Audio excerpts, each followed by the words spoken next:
Special effects in animated films breathe life into characters and scenes that are completely imaginary. It usually takes a mix of different effects to give the fantasy a realistic texture. From miniature scale models to computer-generated imagery, it's all about the big picture.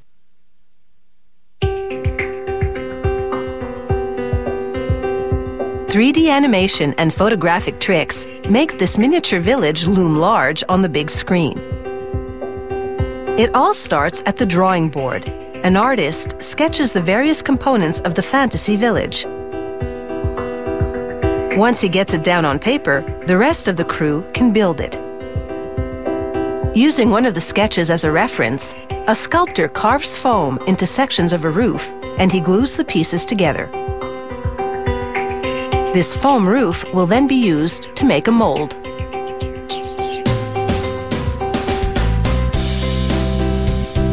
The mold maker builds a box around the roof, which is now gray-colored due to the application of a non-stick substance. He pours liquid silicone rubber onto the foam roof in the box.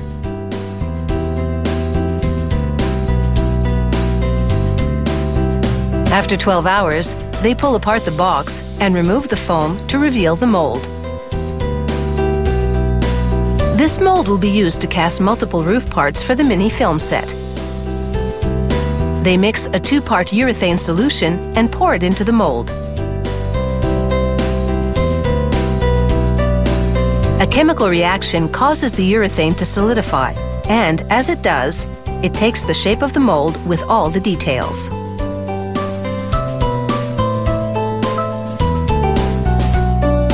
After half an hour, he extracts the cured urethane from the mold. It's a perfect copy of the original roof carving.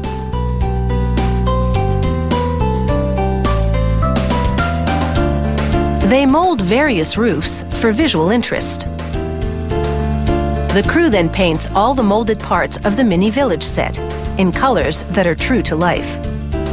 The palette has been selected beforehand, but if it doesn't look right to the eye, adjustments can be made.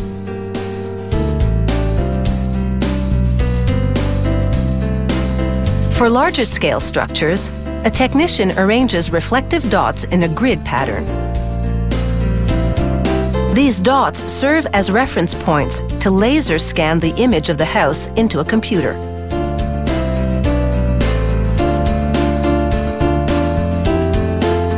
The technician transfers the image a section at a time. Once the image has been loaded into the computer, animators can really play around with it. They can insert digital characters or impose a digital image over a filmed one to cast a shadow. Meanwhile, another member of the crew plants molded trees onto hills of plastic and shapes the landscape of the set. The trees and vegetation are very small scale because the landscape will be in the background.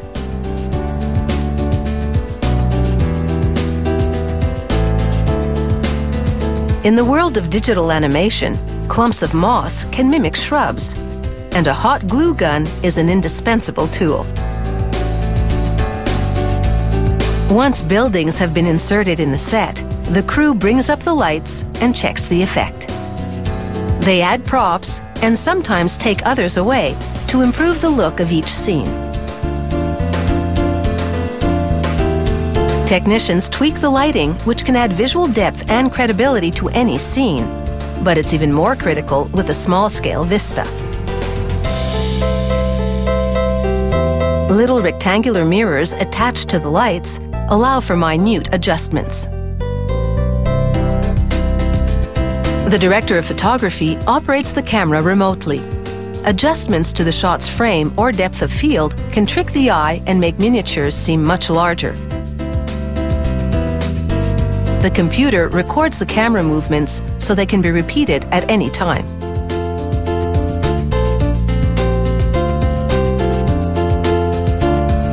Later, water will be digitally added to this riverbed. Coming up next, animated characters enter the scene with the help of computer-generated tricks.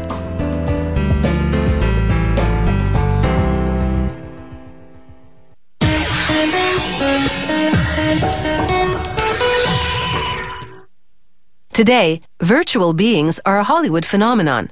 Computer effects have rocketed 3D animated characters into superstardom. But even for digital creatures, fame doesn't come easy. It takes years of work and a large crew of skilled professionals to make them look good on the big screen. It all starts with a good old-fashioned sketch pad. Once the character is defined on paper, the artist sculpts him with clay.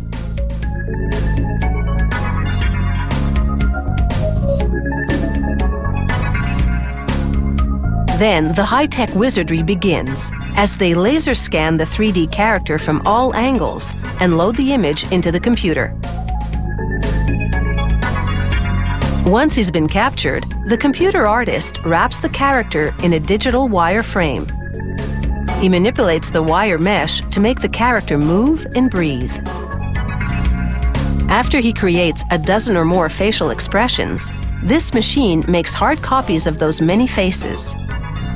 It repeatedly deposits layers of plastic to build up a physical version of the image.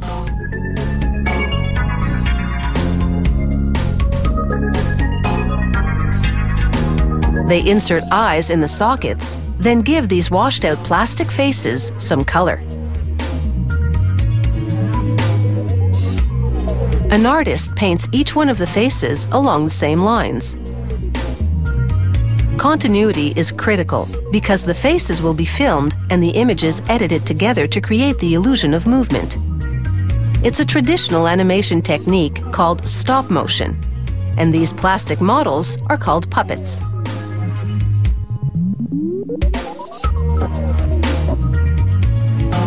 Next, a seamstress builds a suit of clothes for one of the puppets. He has to look great because he'll be used to promote the character to merchandisers who might market him as a toy. They scan the fabric and wrap it around the digital character to give him the same outfit. Then add creases for a more realistic texture. The crew lights the mini set for one of the character's big scenes and plans the camera moves. It's a kind of dress rehearsal. One of the puppets acts as a stand-in for the animated character. They move him around in a process called rough placement. It's a critical step which ensures that everyone is in sync: cinematographers, lighting artists, and animators.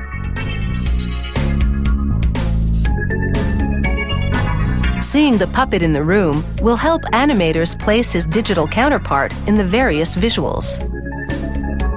They literally cover all the angles and leave nothing to chance.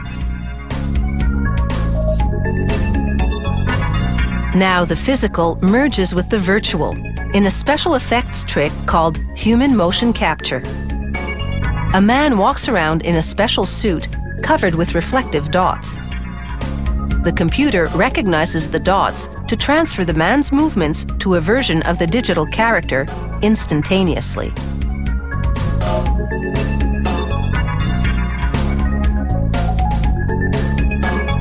The computer artist uses those captured movements to manipulate the character and insert him into the scene. The effect is one of a digital character who moves just like a human being. They layer digitized images of the set and blend them seamlessly into a single image. This digital layering is called compositing. It allows animators to accurately place the character in the scene.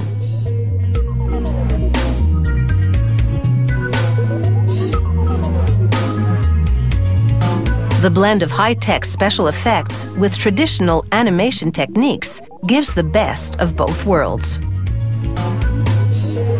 Combined, all these special effects tricks can generate 3D characters with star quality. They are virtual puppets, and the animators are the puppeteers.